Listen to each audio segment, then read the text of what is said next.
Every student in FEU has its own spending habits. Most of us doesn't even know the true value of money. Do young people spend their money wisely? Today, young people spend their money foolishly because of circumstances and pressure from friends and other young people. No matter how much money young people have, they often use that money on shopping. This is very normal today because living a young life is very expensive. Money is involved with everything, which is why you can never have enough of it. Now, in general, money isn't necessarily needed to survive, but in the world that we live in today, it really is. However, the big issue isn't what costs money, but it's how people spend their money.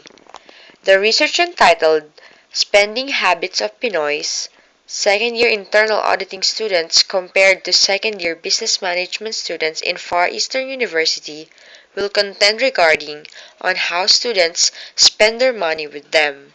The researchers will try to distinguish possible answers by getting the opinion of the students on the said predicament. And one way to get the opinion of every student is interviewing.